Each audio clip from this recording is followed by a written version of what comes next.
And now, live in studio, cutting through your typical media nonsense and offering you a rational and unbiased perspective on current events and life in Tampa Bay.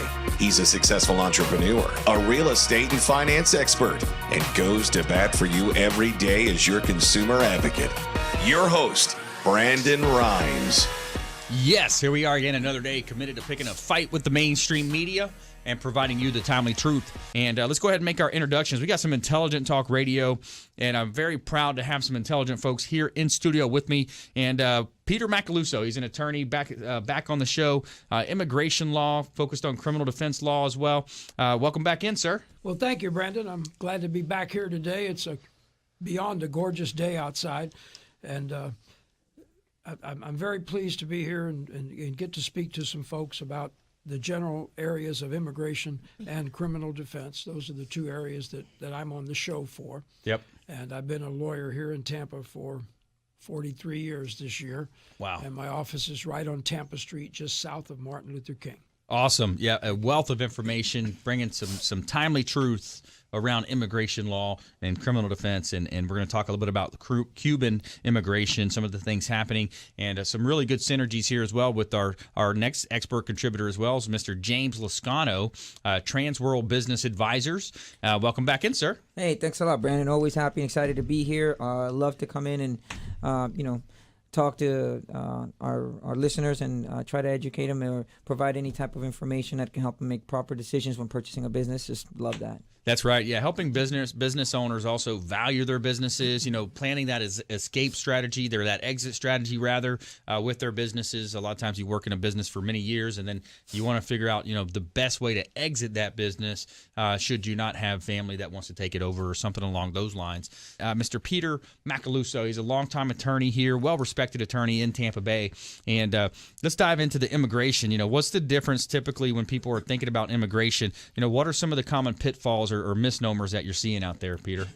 Well, Brandon, one of the things I thought to discuss today was the fact that there are both people who enter the country legally, that is, they have a visa and a passport and they're admitted and inspected, as compared to those who enter illegally. Mm-hmm. And the attraction to live in the United States is so enormous to the rest of the world that people enter illegally all the time.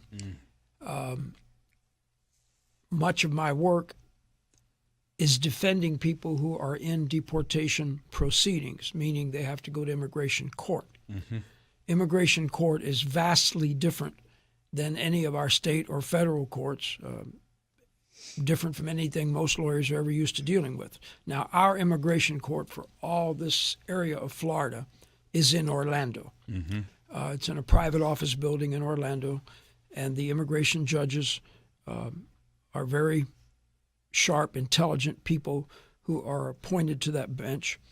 And only immigration deportation cases go to that court. Mm-hmm. So, again, we have the difference between somebody who's here legally and somebody who's here illegally. Talking about those who are here illegally, the public would be astounded at how many there are. Mm-hmm. And the public would be astounded at the enormous work that those people do, hard work, and many of them are business owners. So you have an interesting situation in the United States. If you're here illegally, theoretically you aren't supposed to work, but if you do work, IRS wants you to pay taxes, regardless if you're legal or not. Wow. And even though you're an illegal entry into the country, you can form a business, you can have a corporation, you can get a business license. Wow. So it gets pretty confusing and pretty complicated. So. From my perspective, looking out, just hearing that open monologue from you, it just sounds like there's so many weird situations that could happen. So you come in illegally and you can still get a business license and open up a corporation and start doing business? Yes. Wow. Interesting. And on that point, how do people come in illegally? I mean, obviously, we know they can cross the lines in Mexico. I've seen those documentaries. But what are some of the common ways that people do come in illegally? The vast majority that we see, at least in Florida, but really all over the U.S., have entered through the borders from Mexico. That doesn't necessarily mean that they're Mexican, although probably the vast majority are. Right. But people from anywhere in the world can go into Mexico and then cross the border. So let's go ahead and jump back into this great content. In segment one, we heard from Peter Macaluso. He's an attorney here in Tampa Bay, talking about some of the immigration. We're going to come back to him as well, talk about some of the criminal defense things happening with Cuban immigration, some of the things that we see happening there, some of the trends. And now let's talk to James Lascano.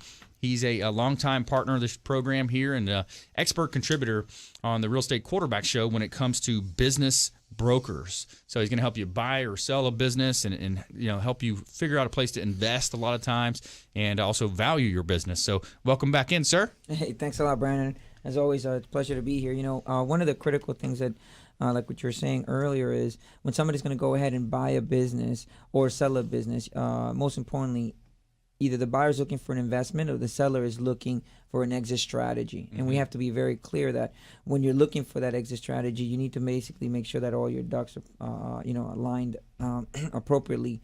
And I'll give you a perfect example.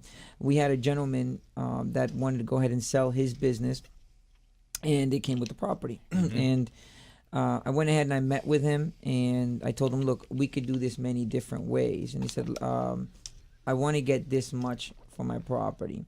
But when negotiation time came, the building was evaluated a little bit less than what he wanted. Okay, and that can happen. That happens.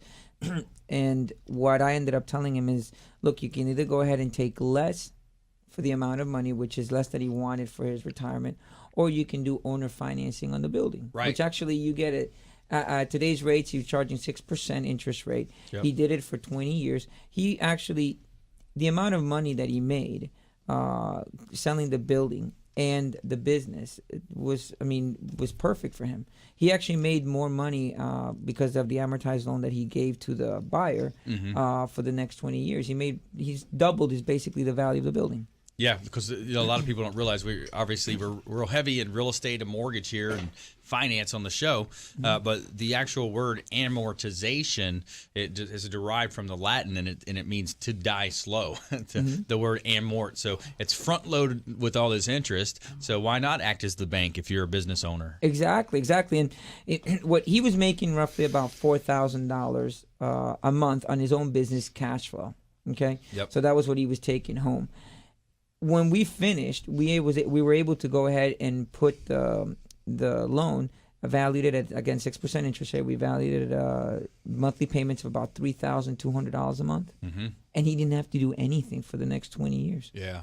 I mean, he was so happy. He was like, I can't believe I could do this. I'm like, yeah, this is simple. Yep. There's other ways that we can work around things and, make sure that we come to an amicable solution for both of you. Yep. We just have to sit down and figure out what do you want and what the buyer wants, and then we can come to a conclusion that's beneficial for both of you.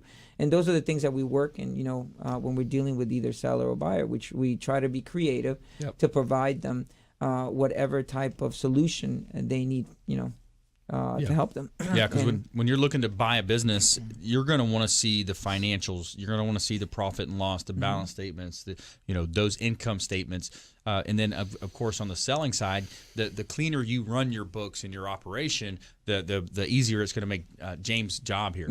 Oh, and one of the most important things is that we normally, for businesses of anything less than $1 million, I follow a basic rule to do income-based assessment, which basically goes to cash flow. When you look at businesses that are a lot larger, $1 million, $2 million, then you have to do you can do a different type of assessment where you look at the business, you look at the assets, the equity, you look at the liabilities that people are bringing. So it's very important to make sure that you get the appropriate person to go and say, look, this is the best way that you can get the most for your dollar. Okay. Also, because the buyer may bring a CPA, which is common, and the CPA may do an assessment based to the market value, okay, which doesn't really fit small businesses. What's the difference there? The businesses and market value, when you look at it, market value has 3 different avenues that you can do the business valuation from, but a lot of them are based in they're based on the market in corporations, everything, not just a small business. We're talking about if MCI back in the day, the way they were bought out by Verizon. Yeah. Okay, you're looking at a corporation that is a multi-billion-dollar corporation, right? And you're going to try to assess a business that only makes $200,000 a year in the same model. It doesn't work.